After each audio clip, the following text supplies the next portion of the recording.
Good evening, everybody. We're back Monday night. We don't go anywhere. We are the mainstays here for the Big Footy Tigercast. We won't let you down. So, welcome back, everybody. Not a great game on the weekend, it must be said, but the Tigercast will always front up, rain, hail, or shine. Hope you're all doing well out there, wherever you're listening from. CB, welcome, mate. How are you? Good, thank you. How are you? Going well. Apologies if I sound still stuffy and nasally, but it is what it is. Just one of those things that's getting around a bit at the moment.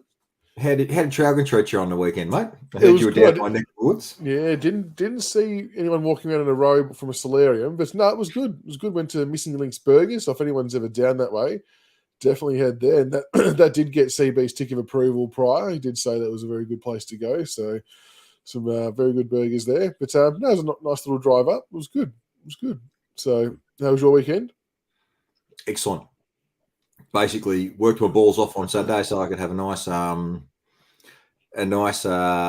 relaxing Sunday and treat Mrs. Blood to all the things that she deserved. Very good. Hopefully all the mums out there did have a very good Mother's Day, and the single dads for that matter. It's always an important job raising the children, so hopefully everyone had a very good weekend. Paul very good, Paul. How's the track ride? No, we didn't get knocked off. There were a couple of shady characters walking down the street that we just didn't make eye contact with, but no, we escaped unscathed, and then we ended up in Morwell to go to one of the. There's like a wooden castle park there in Morwell, so that was a brief visit. Yeah. And then every time when we were driving, every time I see the Moe sign, all I can think of is just the Geelong references, Moe by the sea. It just made me chuckle every time I kept seeing them pop up. Yeah, I actually feel okay. I sound worse than what I feel, I reckon. So I acknowledge I sound probably a bit average, but I don't actually feel too bad. In terms of where everyone else is, well, Tiggs, we know, is battling through his third strike. Grok, I believe, is still asleep. I reckon he's fallen asleep here because it says he was active 3 hours ago. And I suppose the news to bring to the table tonight is, sadly, EJ's had to step aside from the show for a bit, just under the pump with work stuff. So he's a bit gutted about it, and I suppose it's definitely worthwhile acknowledging that EJ definitely helped elevate the show to new levels, and he's always welcome back on any time that his time frees up to jump on and do so. So we obviously wish EJ all the best. And that was a CB call getting EJ on initially, so well done to you, CB. But we know EJ does listen on the way in to work every morning as well on the Tuesday. So still an avid listener, but he just hasn't got the time to commit at the moment, EJ. But we love and appreciate everything he's done for the show, and no doubt when he can get back on at any stage, he will. EJ's like the Dolly Parton to my Kenny Rogers. We're just islands in the sea. That's all we are. Yes, no, very good having him on. So that's okay. Work stuff always comes first. It's always been our thing. Work stuff, family stuff, anything real life always comes before the show. But there's enough of us that can band together each week to make sure we get something out there as well. That's Dr. Evil. We're hatless today, guys. We're hatless. We've got rid of the 5G waves. What are all the cookers we're talking about? 5G and all that shit. I don't know. We're just back to us. All right. Well, we will delve straight into it. It was, it was not a great game on the Saturday night. Did you end up getting down there at all, CB? Did you go? No. I had for reasons you know about the 2 weeks I was off the show. We've still got things either side of that, so I've just got to be ready to go at any given stage. So, like I said, just didn't go down there. Luckily, opted to get my own house in order for a bit. Fair enough. Even the tinfoil hats were in. Yes. Yeah. If I had the time and resources, I would have started the show live, walking out of Punt Road as if we just done a bit of a training session, but wasn't to be. Anyway, Saturday night, the Bulldogs took care of business pretty comprehensively. 19-19, 133 to 6-6-42 by 91 points. Look, I think it's fair to say, CB, that I feel like a lot of us felt like not necessarily that game, but that this type of margin was probably inevitable in some instances. We could only kind of keep holding on and preventing the damn wall from bursting for so long. Does that feel about right to you? I mean, it's still shit either way, but yeah, look, I loved on the big footy the big footy board where they had the best. It was Nick Vlaston, then others. I did see that. I did see that. And I'll just go this, like, anyone critiquing Adam Urzay right now, there's already people bitching about him coaching. Mate, I think our injury list is back. We lost 3 to 4 out of the seniors on Saturday night. And then we lost another 3 in the reserves on Sunday. So we lost another, technically up to 7 players. So the injury list is now over 15 again. I defy anyone to be able to coach with those type of injuries out, with the type of players we have out. So to be honest, I don't know what more the coach can do. Everyone's critical of it, but the reality is I don't know what more Urzay can do. I mean, you could argue maybe Samson Ryan should come in. He's playing well in the reserves. Coulthard, I'll say this. How Jack Graham come in off a 1-week hamstring and Coulthard didn't play, maybe that's something you want to expand upon. But to me, that decision was a little mystifying. How'd you find that one, Michaels? Yeah, I mean, as we all know, there's no such thing as a 1-week hamstring. You even rewind a week further, and not even our own team. You look at Port Adelaide with Connor Rosie, who came off with a hamstring awareness. Port decided to roll the dice, and no one in their right mind thought he should play. And then sure enough, he pulls up, a couple of quarters in, and he's out for a few weeks. So there's no such thing as a 1-game hamstring. We've been on record on here plenty of times saying that even the likes of Prestia, Graham, as desperate as we are to get players back into the side, to come back through the right channels to make sure their body can hold up to the rigors of football. Because it's one thing to do an extra week's worth of training and get the run in the legs, but the match running is completely different compared to what you can do at training. Whether people think you can replicate it or not, it's just not the same. And I just think we should have played it smart and gone back through the VFL. And, it sounds like they did an extra week's work with Prestia and Bolter, and they obviously got through unscathed. But, yeah, I mean, super disappointing to have another hamstring injury for Jack Graham. Like, it's just been an absolute shit show. I mean, the Rioli Jr. injury, that's just shit luck. It's a contact injury. We can't do much there. 8 weeks is still shit, though. The Banks concussion, super courage from Banks. Probably Bolter's fault, if we're being honest. But, again, that's not a conditioning issue. Sonzi's wrist and Campbell's knee, same thing. Like, none of those ones are the club's fault. But it's just these reoccurring soft tissue ones, isn't it? Yeah, look, I don't think you need to be a rocket scientist to work out that there's going to be a massive review at the end of the season, particularly with our fitness department. I think it's fair to say there should be some nervous people in that department, to be honest. And I am reading the comments as they scroll through. Certainly, I think some players put in 100%, but I would say it is questionable on others as to whether they gave 100%, because what it feels like or what it looks like, and it may not be the case out in the field, but it certainly looks like the young blokes are cracking in as best they can, but it probably looks like some of our senior blokes aren't quite putting in like they need to in some cases. Now, easy from me, I'm just a bald-headed flog in Traralgon who's never played an AFL game in his life at that level, but I'm just saying from how it looks, it certainly doesn't look good, some of the efforts from some of our senior players. Would that be a fair comment? I think it's a fair comment, and I think this is where it's an interesting question to discuss and get people's thoughts on. I agree that there were definitely some players out there who were putting in an effort, and I also agree that there was maybe some where visually it didn't look like they were.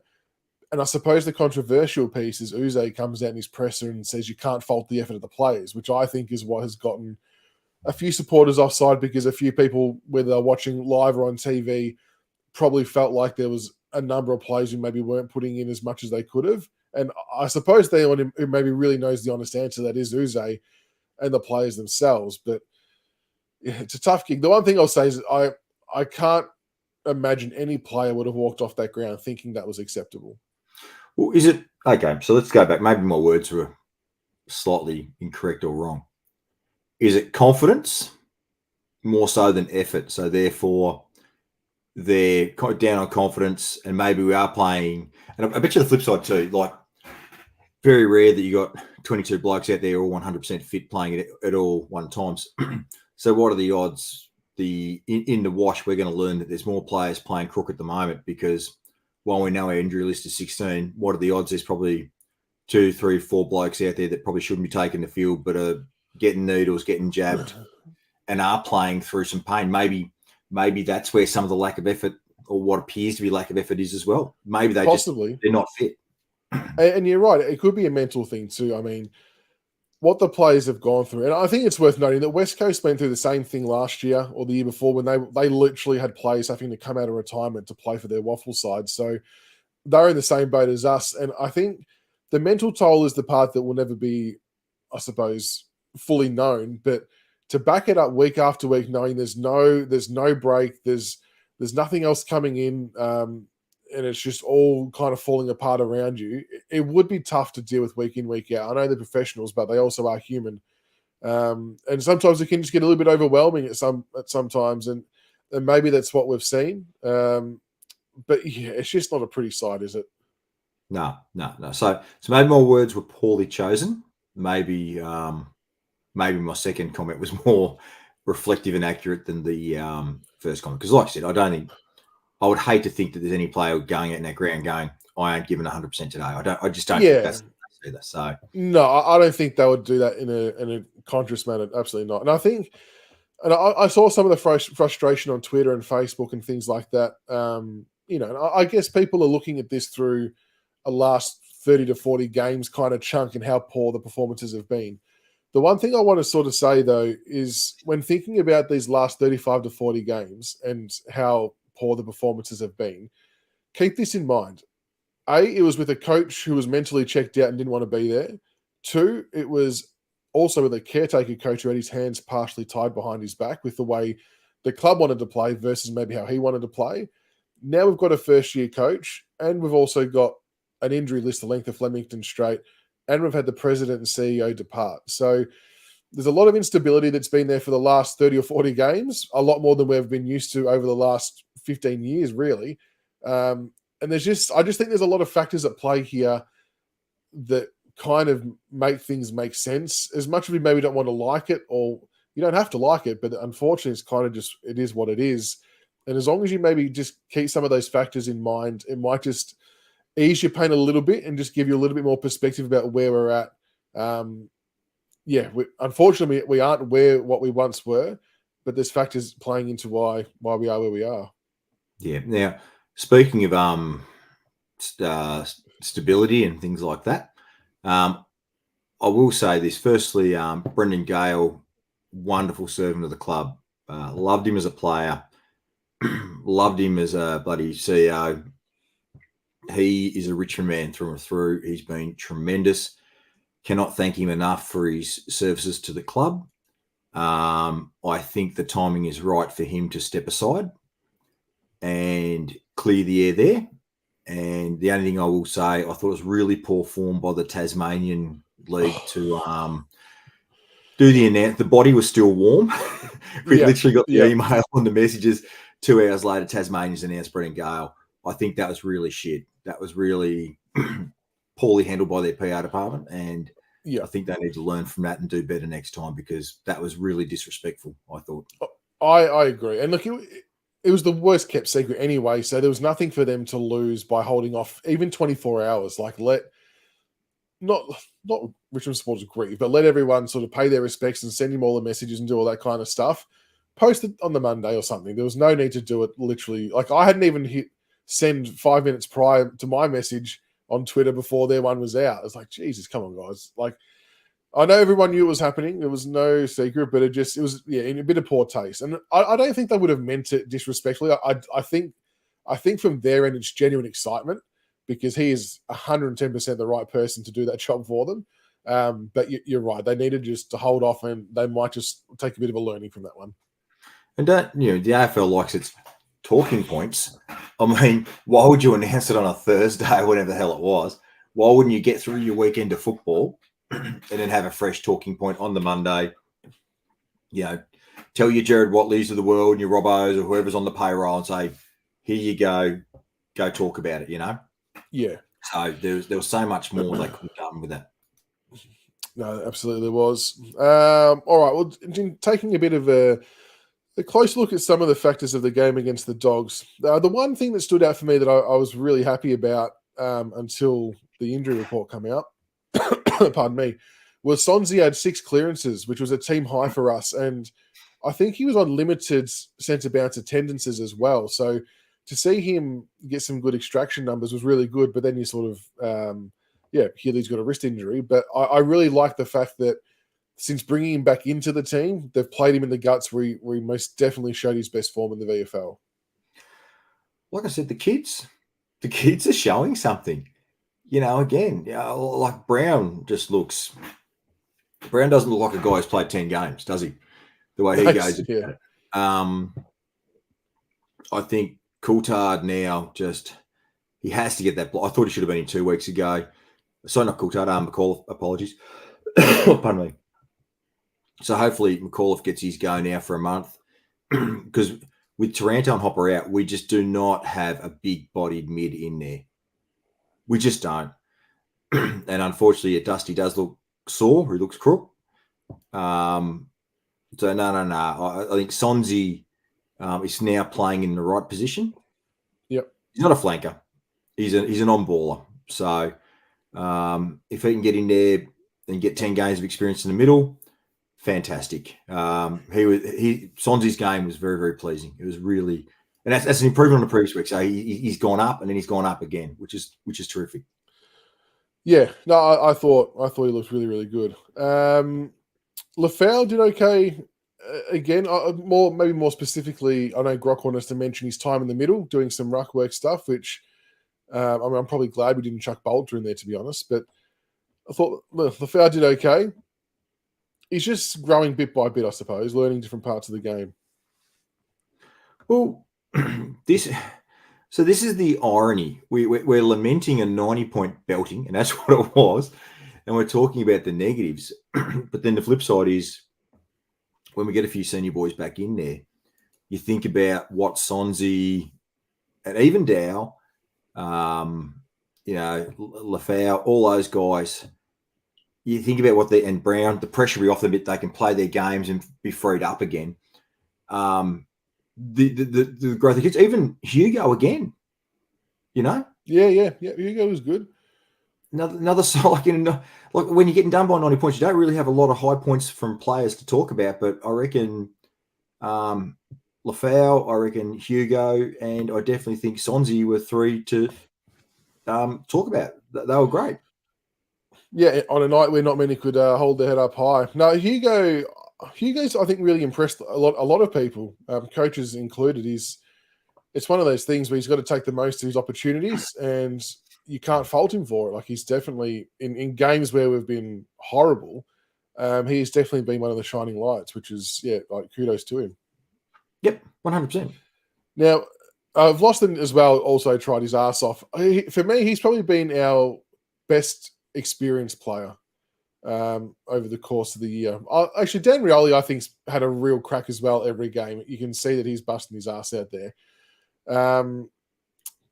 But the one thing I noticed with Lost and a lot of our other players, were they all wearing the wrong boots? Couldn't we have slipped over any more if we tried? Like, is that just an oversight? The Bulldogs players obviously had different boots onto what we did, because I reckon we gave, and not that it mattered, but I reckon we gave them at least 5 goals from the defender slipping over when the forward started to lead. Not going to lie, may have thrown my phone into the side of the couch, padded side, fortunately, when I watched Jaden Short slip over. Yeah. And it's just like, I was trying to work out whether, was it some new turf that had been laid and a slippery, but you're going, well, the Dogs aren't slipping. No, that's right. The Dogs were slipping over. It was us. So I don't understand. Your boots are your most important piece of equipment. I don't understand I can't explain it. I don't know. I just don't know. It was black ice on the field. Yeah, but it seemed like it was only under the Richmond players' feet. That was the most frustrating part. Great call. Oh, it was horrible, horrible. You look BNF, Floston leading the BNF at the moment. I'd say so. I think he's probably been our most consistent across the whole year. Dan Rioli might not be too far behind, but it's. I would agree with Floston for sure. Can I just say too? And I know that the coach, his meters gained. Can I just say what the hell is happening with Jaden Short's disposal? He's started to butcher it a bit, hasn't he? Oh, it just a guy whose peg was so dangerous for a few years, and it's like he's, I don't know, again, confidence, not sure, but gee whiz, we need Shorty to start hitting his straps, because some of the targets he's missing in some of his skill areas, it's killing us. A guy of his experience and a BNF winner should be better.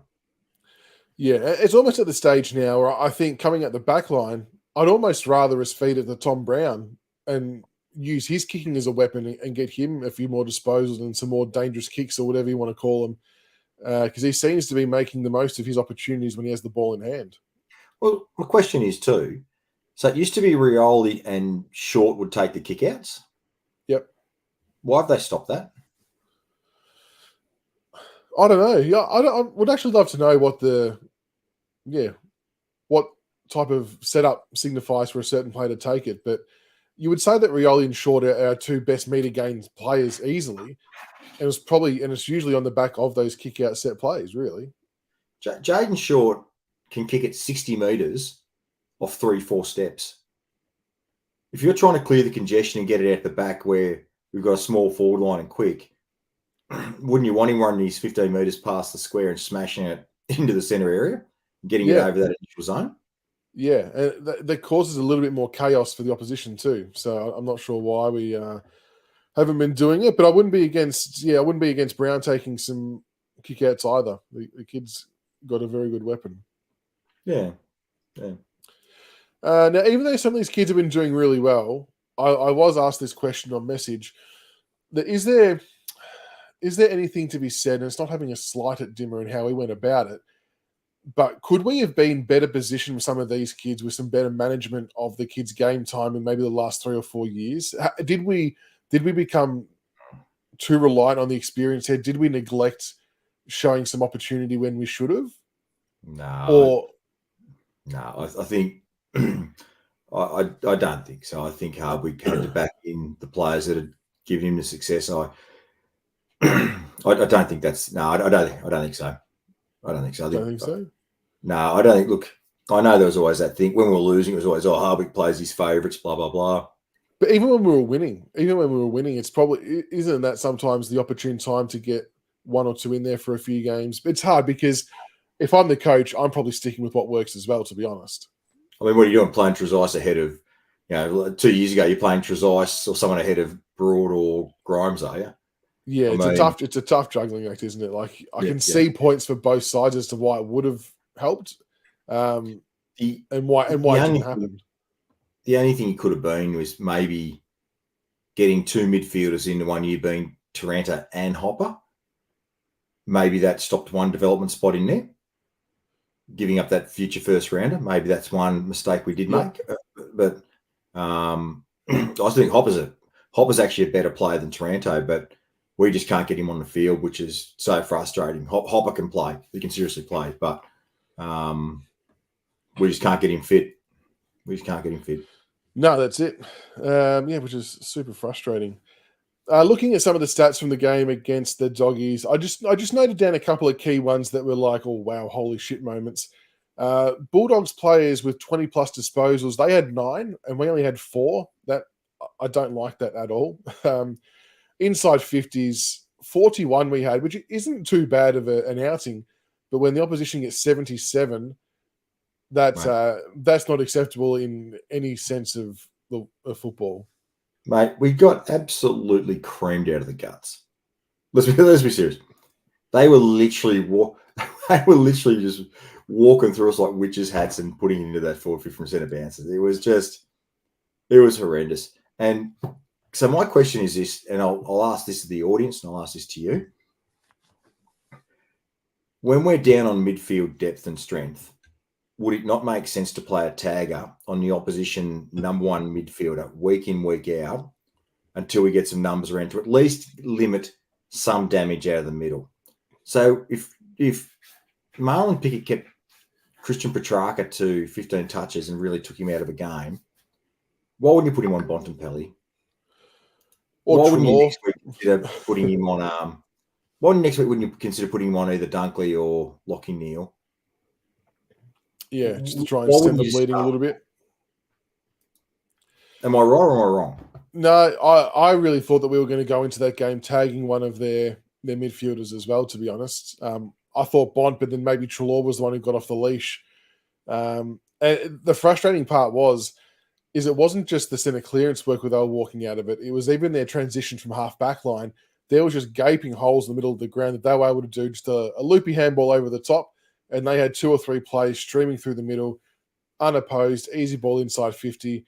And in true Richmond fashion, we've gone and made Harms look like a prime Stephen Johnson kicking 4 goals. It had, just like when Petty had his one day out against us last year, Harms, of all the Harms. I've had vomits. Yeah.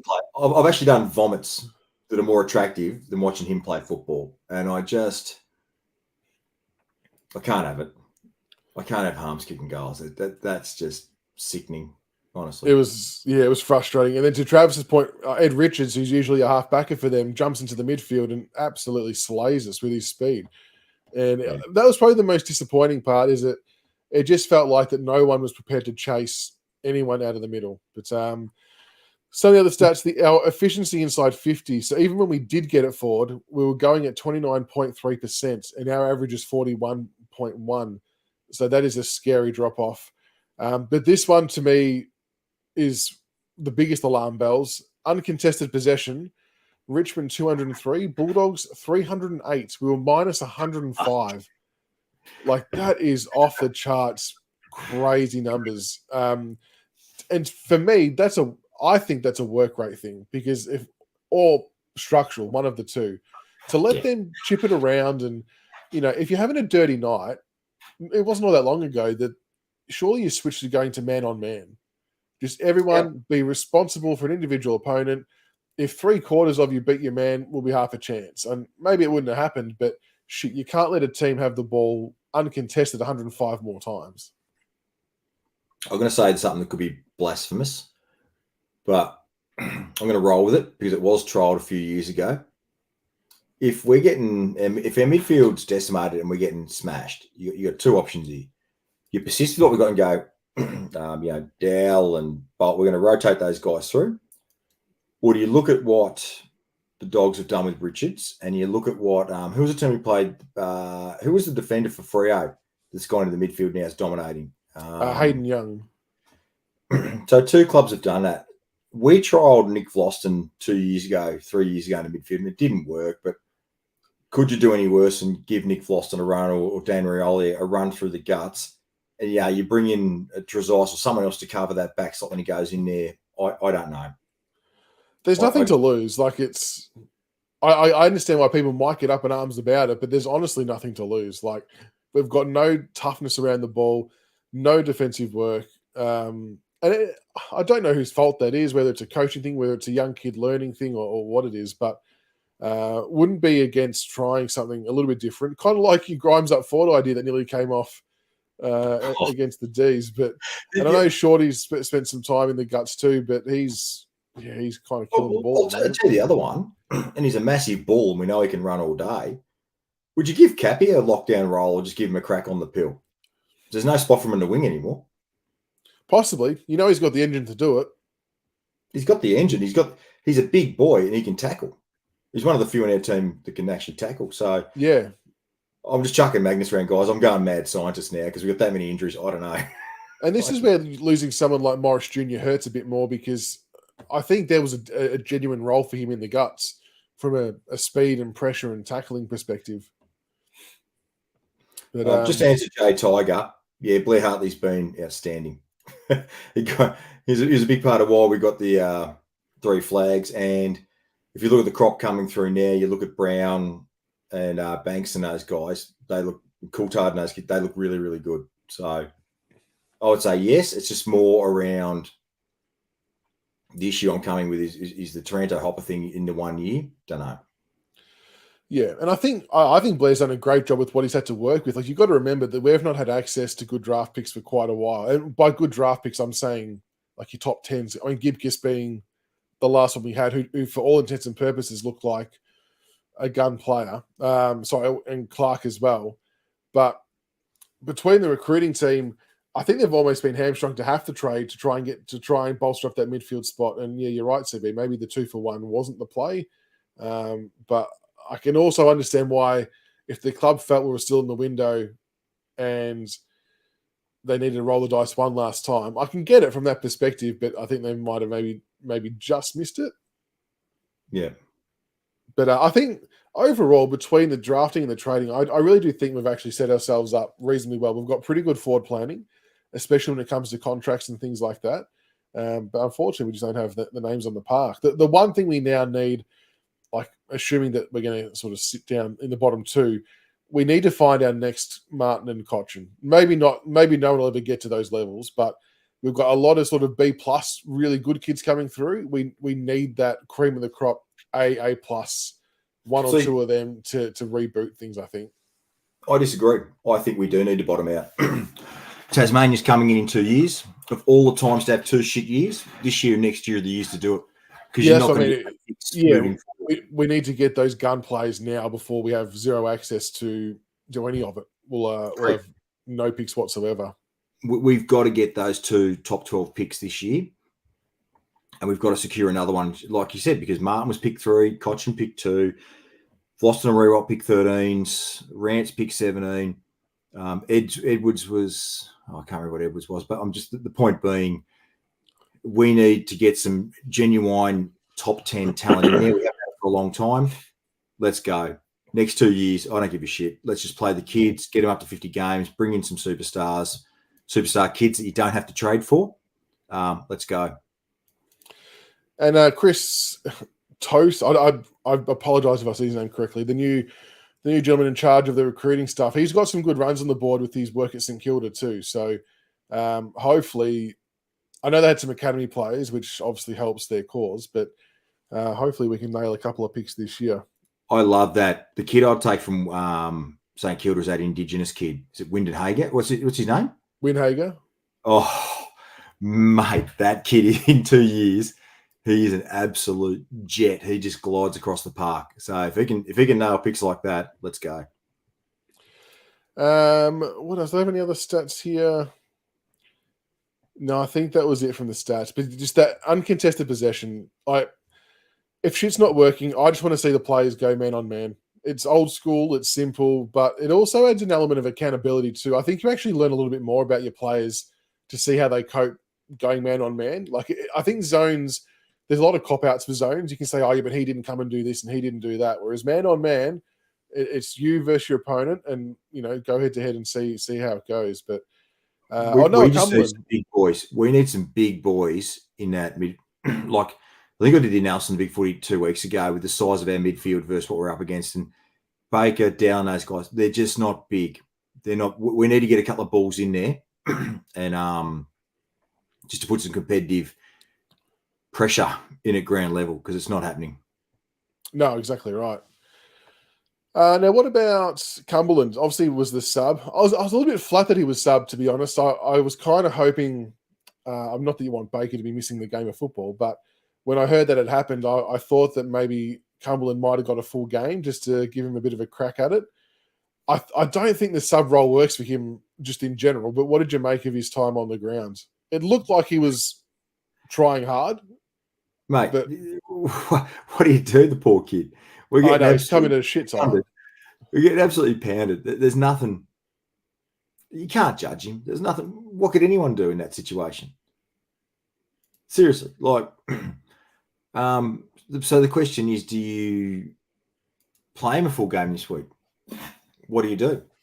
Now that Morris Rowley Jr.'s out, what do you do? Yeah, I would. I think we've got to we've got to find out one way or another, and it's probably in some ways a little bit unfair for him, given how much we're struggling. I wouldn't make it a make or break on him because it's probably not an accurate reflection, but I reckon we have to sort of say, here's a block of 5 games, no matter what. Show us what you've got. Show us that you've earned the right or deserve the right to be a Richmond player. But play him as a high half forward. Yeah, because he can He's lead up quick. at the ball. He's actually quite nimble for a bigger guy. Yeah. I think we've got to leave him in, and I am all for the Samson Ryan coming in as well. I think just to have a bit more of a genuine forward target alongside Bolter. Jay Tiger, I can't. You're going to need it, mate, against Brisbane. Holy shit! Yeah, I know. Which we'll get to. I can't agree with that one, Jay Tiger. Sonzi does his best work inside, I reckon. 6 clearances. They led the way for us on the weekend with limited chances at the centre bounce. I think that's his bread and butter. And he can use it well. He does use it well. I'm not saying that at all, but I think he does his best work when he's trying to find the ball. His game in the reserves before he got recalled back to the senior team was outstanding as an inside mid. So he can play. Yeah. He can play inside mid. No, he can definitely play. And I can't agree with your second call either. Ralph Smith has had 2 very, very good games the last couple of weeks. He's been one of our best performers in the last 2 weeks. Yeah. He might be getting trolled. He's been one of our best performers in the last couple of weeks. He's got some preconceptions on a few guys that may not be correct at this current time, given on performance. But yeah, let's just see some man on man. Anyway, just on Paul West. Paul West has said, give Campbell a spell and bring in Coulthard. Campbell hurt his knee so there's every chance. He might be the one that comes out for Coulthard in. Sorry, how am I going? Yeah, I'm pretty sure it said he was doubtful. Yeah. So, looking at the Brisbane game coming up this week, it's and shittily enough for Brisbane, this is actually season defining for them as well in some instances, isn't it? Like they've had an absolute nightmare to start the year, and like the Bulldogs, the heat is going to be right on them. Maybe not so much externally this time, but most definitely internally that they need to win this game to keep any form of finals football alive for them, which is not what we need, given that it's up there as well. But if we have a think about who's going to miss the game first and foremost, so we know that Maurice Rioli is going to be out. He's gone for 8 weeks. Banks is going to miss. Jack Graham's going to miss. Who's going to miss? Baker? Baker's going to miss. Did I say Baker? I meant Jack Graham. Yeah, Graham. So Banks is out with concussion. Sonzi, it says test, I think. So hopefully that's a yes. And Campbell looks almost certain to be out. So at a minimum, we're going to have 1, 2. At a minimum, there's 4 out. Baker, you would suspect, comes back in, and you would also think that Grimes comes back in as well. No, don't do it. No? Don't do it. The back line's not the issue. We don't need Grimes back in there. We don't need him don't in want there. Him in? It's all our issues are midfield and forward. So you need, for me, I would have McAuliffe, Baker, K-Mac, and probably Samson Ryan to come in. Samson Ryan, I think, is a must. Baker a must. McAuliffe had a really good game in the VFL as well. So I think not there's many left to pick from, but I would love to see him have his another chance in the ones. There's been a lot of love for Coulthard as well, which I wouldn't be against either, and Smith for a debut as well. But I don't know if there's going to be any more. Do you reckon, would there be any more forced changes? I wouldn't have thought so. Surely 4 or 5 injuries is enough. Four's enough. It's a lot. I mean, this is the thing too with Uzo. How the hell is he meant to get continuity when he's getting 3 or 4 changes per week? Exactly right. Roles and doing what you want him to do. It just doesn't happen. And to Travis's point, Green as well, he was a sneaky chance to sound like the other week too. Matthew Trezise actually injured himself in the VFL, so he is not available. So Trezise, Kazitsky, and there was 1 or 2 others that hurt himself in the VFL that they are not available. Bauer, I'm not sure what his status is. I'm assuming, though, as soon as Bauer's right to go, I would assume CB he will have his name on the board reasonably quickly to get a look at him. Depends, mate. It just depends on what we've got available in 3 or 4 weeks' time,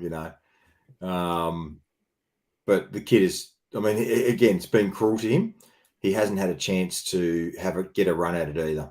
So, No. but we just can't go, oh yeah, he's a kid playing. They've got to have some. At least we've got to get some kids have some form in the reserves before they come back in, I guess. No, that's right. And he's got to, I suppose, build up some genuine match fitness as well. But he will be a welcomed inclusion when he is good to go. But I'm looking at the Brisbane Lions lineup.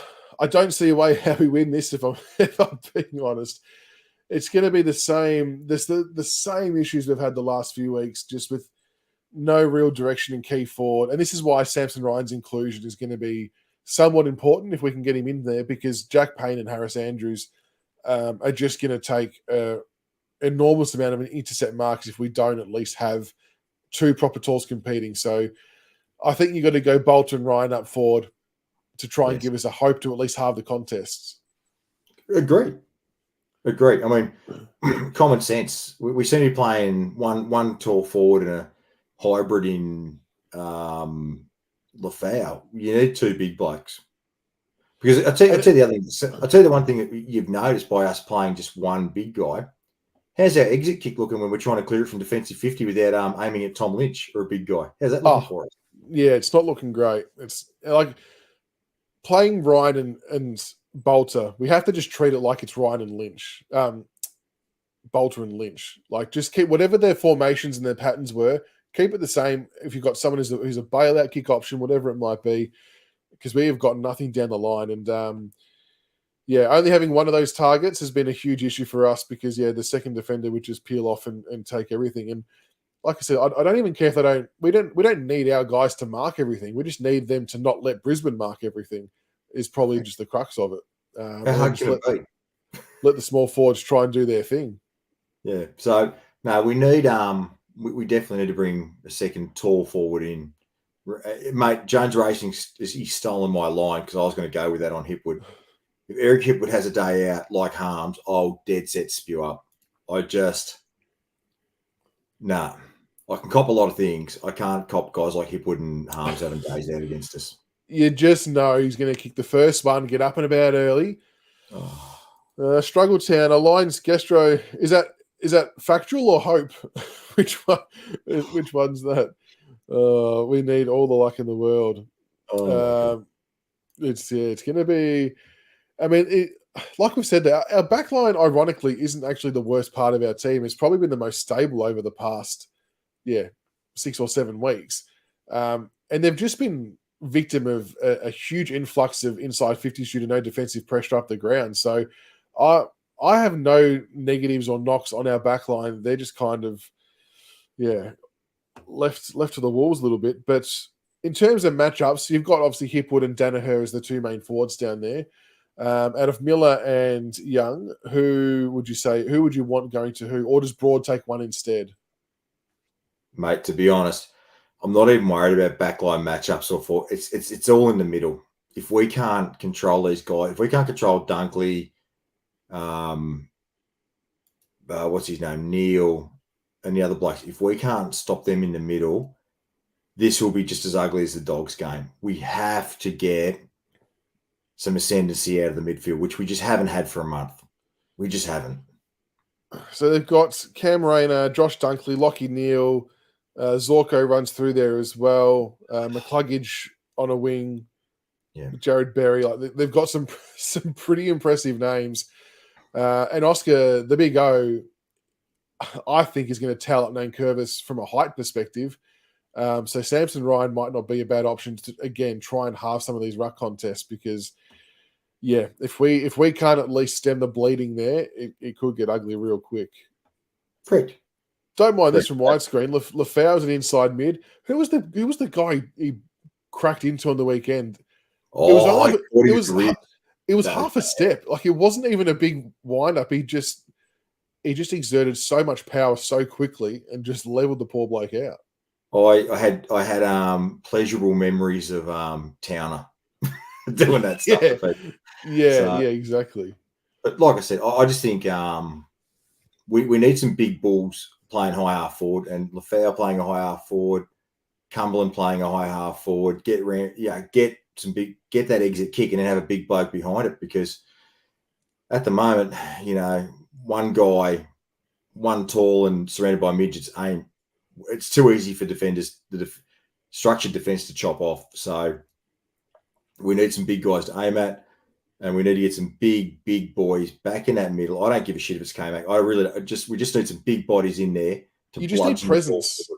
We're literally getting bullied. That's what's happening. And it's no fault of the guys that are in there. They're young. They haven't got the size on them yet that these other midfielders have. So, I agree. We kind of have to roll the dice and mix and match and get some actual presence in there and make sure our young kids aren't getting beaten up too badly. And, if K-Mac did a role on the weekend in the VFL in the guts, it's not the worst idea. Let some of the young kids have a crack at the wing spot because we need to find and fulfill that role for the future as well. So, yeah.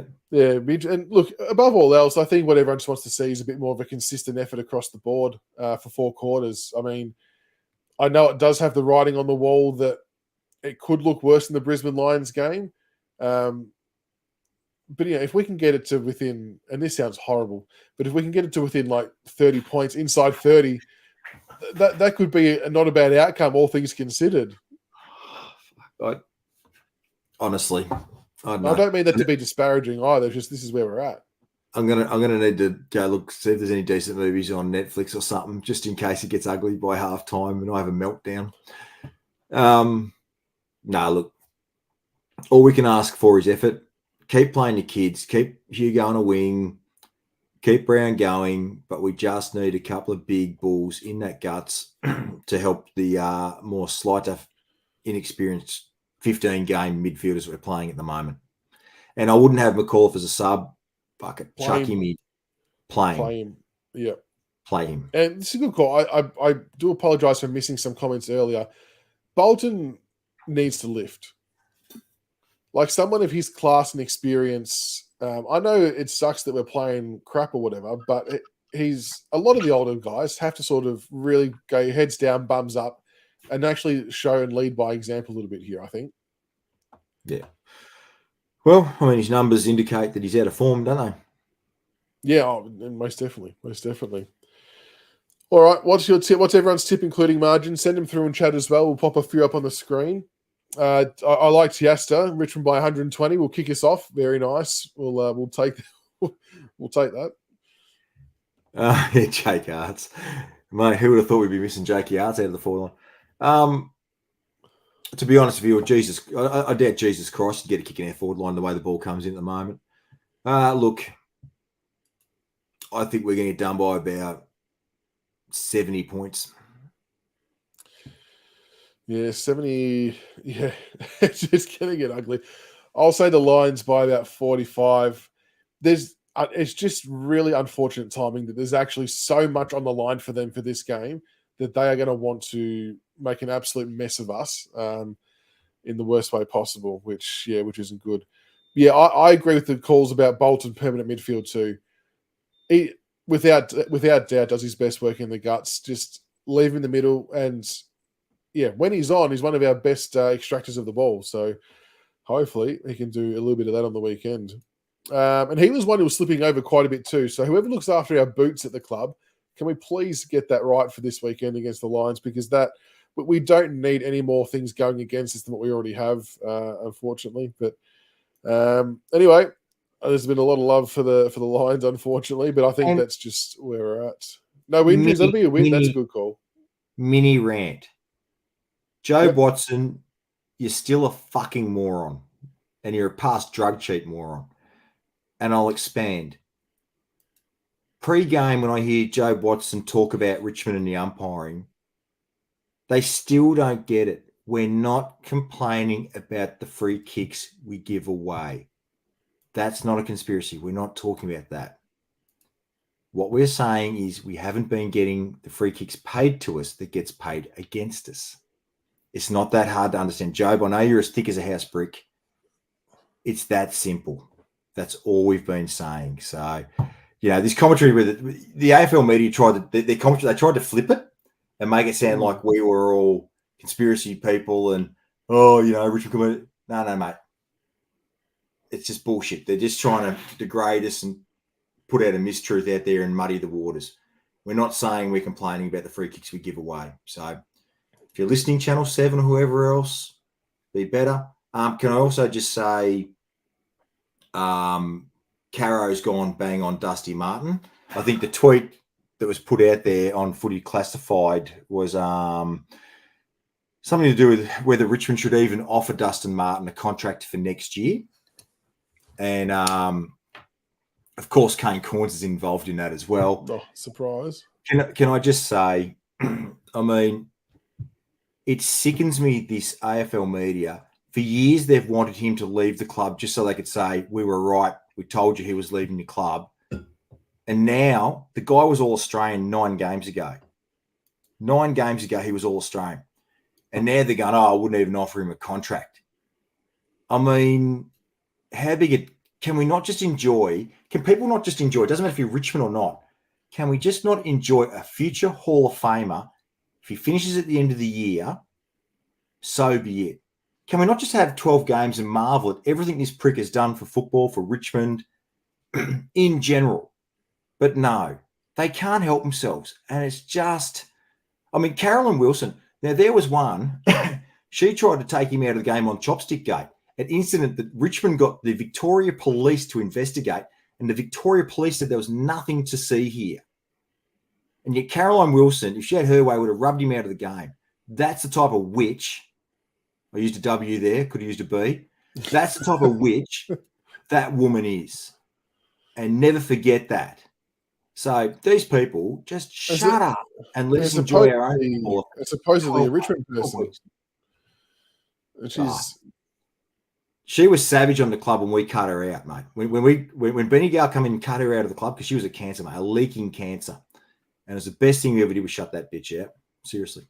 There you go. So you did change to the B. Sorry, witch out.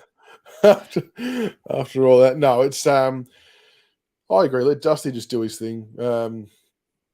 Look, I know we all hope he ends up being a one-club player, and there'll definitely be some humble pie to be ate if that does pan out to be the case. But just let us enjoy him. Just let the great man do his thing. So whether he's got, you know what? I'll just say, whether he's got 12 games left or 32 games left, he plays another. Does it really matter? At 32, 33 years of age, does it really, really matter when there's so many other football stories going on and all you can do is focus on this guy? It's just bullshit. Just bullshit. I don't. It is pure vitriol. Well, it really is. We always generate clicks. We're just the target of all the media, rightly or wrongly. But just watch the 2019 prelim instead. Very good. All righty, well, that is a wrap for tonight. CB, thank you for joining us, mate. Much appreciated. Thank you to everybody for tuning in tonight. I know, doing these pods and trying to get your head around what we're watching each week isn't always the easiest. It's not fun watching the boys lose week after week, but there are some reasons as to the why, and hopefully we provide some type of context, clarity, and or counselling related stuff to help get through the week to week. We all love the club. We want to see them do well, and hopefully we'll all, get through the other side together. This week may not be the week, but we'll sure as hell have a crack. We'll have a crack. And we'll front up again next week. We will be there. We will be here Monday night again next week, win, lose, or draw. So make sure you turn up again. And get behind the boys as well. I mean, I know we have a really good supporter base in Queensland, so I've got no doubt there'll be plenty of Tigers there this weekend. But make sure you get around them, because it's easy to sink the boots in when things aren't going well. But you've got to remember as well, at times like this, the players sometimes need to have their arm put around them, even by us as supporters, and just so they know that we are behind them, and we'll back them in all the way. So fingers crossed for a result this weekend. And I'll just thank Michaels. I sent him an absolute rant text message Sunday. I had a bit of a meltdown. So yeah, I'm good now. No, that's it. That's it. And feel free, if anyone else needs to rant, our inboxes are always open. So feel free to rant away. Have a good night, everybody. Thank you for tuning in, and we'll be back on Monday night. Until next time, go Tigers. Go Tigers. Let's go. Get the win.